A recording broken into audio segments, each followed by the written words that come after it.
राम राम. मी Prakash Mahajan, Mahajan and Mahajan YouTube चॅनलसाठी. आपण कित्येक चित्रपट असे पाहिले आहेत की त्यात सावकार शेतकऱ्याचं कसं शोषण करतो.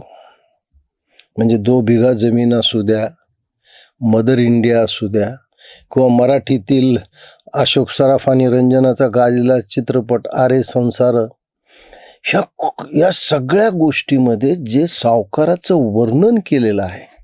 चित्रपट म्हणजे काय, समाजात ज्या गोष्टी घडत असतात ते चित्रपटातून दाखवण्यात येतं. या पुरोगामी महाराष्ट्राला लाजवणारी एक घटना आपल्या महाराष्ट्रात चंद्रपूर जिल्ह्यात घडली. या जिल्ह्यामध्ये एक तरुण शेतकरी ज्याचं नाव आहे रोशन सदाशिव कुळे. थोडी शेती, त्याला जोडधंदा म्हणून त्याने दूध व्यवसाय करावा म्हणून काही गायी घेतल्या आणि त्याचं दुर्दैव तिथंच सुरू झालं. ही गायी घेण्यासाठी त्यांनी एका सावकाराकडून, खाजगी सावकाराकडून भरमसाठ व्याजदर आणि चक्रव्याढ ज्याला कायद्याने बंदी आहे, असं 1 लाख रुपयाचं कर्ज घेतलं. मी सुद्धा काही वर्ष शेती केली, दुधाचा व्यवसाय केला. या व्यवसायामध्ये जर तुम्ही बँकेकडून कर्ज घेऊन जर दुभती जनावरं विकत घेतात तरच त्या जनावराचा विमा होतो. तुम्ही स्वतःचे पैसे देऊन जर जनावर घेतले तर त्या काळात विमा होत नव्हता. आज काय परिस्थिती मला माहीत नाही. म्हणजे बँकेच्या कर्जाला हमी असावी म्हणून त्या दुभत्या जनावराचा विमा काढला जातो आणि त्याच्यामुळं उद्या काही झालं तर ती कर्जफेड होऊ शकते. या तरुण शेतकऱ्याने ते जे 1 लाख रुपये घेतले आणि त्याच्या नशिबाला लंपी नावाचा जो आजार जनावराला होतो त्याची जनावरं दगावली. दूध व्यवसाय बंद पडला आणि सावकाराचा तगादा सुरू झाला. हे खाजगी सावकार यांचं एक टोळकं होतं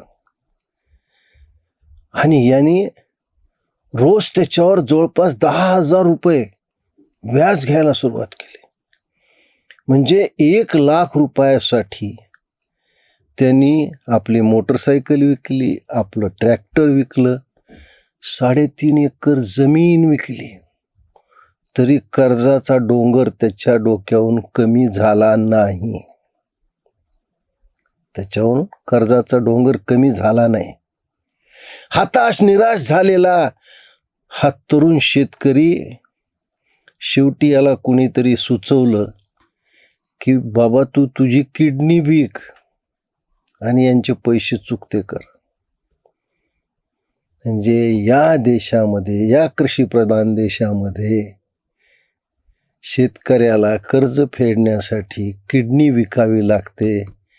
राज्यकर्त्यानो 1 दिवस तरी त्याची लाज बाळगा रे, 1 दिवस तरी. या तरुणाची कलकत्त्या येथे सर्व शारीरिक चाचण्या झाल्या. याला कुणीतरी यूट्यूब मार्फत कंबोडियात किडनी विकायला पाठवलं. कंबोडियात 8-9 लाख रुपयाला त्यांनी कंबोडियात आपली किडनी विकली आणि त्या सावकाराचे पैसे दिले तरी अजून सावकाराचं देणं त्याच्या डोक्यावर आहे. या देशामध्ये असे काही सावकार आहेत की जे पैशासाठी स्त्रीची आबरू त्या बदल्यात मागतात. हे सावकार आपल्या पैशासाठी त्या शेतकऱ्याची किडनी सुद्धा त्यांनी मागितली. याच्यापेक्षा दुर्दैवी घटना या महाराष्ट्रात कोणची असू शकते. आणि याच्यावर फक्त विजय वडेट्टीवार सोडले तर कुणीही प्रतिक्रिया दिली नाही. चंद्रपूर जिल्ह्यात भारतीय जनता पक्षाचे सर्वात जुने ज्येष्ठ नेते माजी मंत्री सुधीर मुनगंटीवार आहेत. कुणी याच्यावर काही बोललेलं नाही. या सावकारांना अटकही करण्यात येईल, पण कायद्याच्या पळवाटा शोधून उद्या त्यांना जामीन देखील मिळू शकतो. मला सांगा, कायद्याने त्यांना शिक्षा जरी झाली तर या शेतकऱ्याची किडनी वापस मिळणार आहे का? जर शेतकरी सुखी नसेल तर जनता कशी सुखी राहू शकते हे कधी आमचे राज्यकर्ते लक्षात घेत नाहीत. आता महानगरपालिकेच्या निवडणुकीमध्ये सगळे राज्यकर्ते गुंग आहेत. मुख्यमंत्री, महसूल मंत्री, अर्थमंत्री हे सगळे आता युत्या, आघाड्या, फोडाफोडी, जोडाजोडी याच्यातच मग्न आहेत. कुणाला त्याच्यावर प्रतिक्रिया द्यावी सुद्धा वाटली नाही. आणि कर्मधर्म संयोगाने या सावकारापैकी एका सावकाराचं नाव बावनकुळे आणि आमच्या राज्याचे महसूल मंत्री बावनकुळे आहेत. सरकारनं त्वरित त्याच्यात हस्तक्षेप करावा. त्याचं ट्रॅक्टर, त्याची मोटरसायकल, त्याची जमीन त्याला वापस मिळवून द्यावी. किडनी तर सरकार वापस देऊ शकणार नाही, पण खरंच जे सरकार शेतकऱ्याचा कैवारी असेल, शेतकऱ्याच्या हिताकडे या सरकारचं लक्ष असेल, तर मी मुख्यमंत्र्याला जाहीर आवाहन करतो की 24 तासाच्या आत याची घेतलेली रक्कम सावकारांनी त्यांना ती वापस देण्यात यावी. त्याची शेती त्याला वापस देण्यात यावी, त्याचं त्याला ट्रॅक्टर वापस देण्यात यावं, त्याची त्याला मोटरसायकल वापस देण्यात यावी. पण असं होण्याची सुतराम शक्यता नाही. कायद्याच्या अडचणीचा पाढा आपल्यासमोर वाचला जाईल. तो शेतकरी काही वर्षे एका किडनीवर आपलं आयुष्य काढेल, पण त्याच्या कुटुंबाचं पुढे काय होईल याची चिंता त्याला सतत सतावीत राहील. ही दुर्दैवी घटना आपल्या महाराष्ट्रात घडावी, माझ्या महाराष्ट्रात घडावी, याच्यावर मोठं दुर्दैव कुठलं. जाता जाता एक गोष्ट सांगतो की लोभी माणसं काय करू शकतात. मला कुठं घर नाही, मी आर्थिकदृष्ट्या दुर्बल आहे असं भासवून या महाराष्ट्राच्या एका कॅबिनेट मंत्र्यांनी 2 सदनिका हडपल्या. दुसरा शब्दच नाही याला.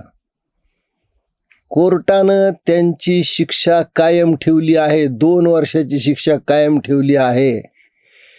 त्यांना त्वरित मंत्रिमंडळातून काढण्यात यावं, कारण ज्या राज्यकर्त्याला 2 वर्षाची शिक्षा होते त्याची आमदारकी, खासदारकी रद्द होते. जो न्याय राहुल गांधीला लावण्यात आला तोच माणिकराव कोकाट्याला लावण्यात यावा, एवढीच मागणी. धन्यवाद.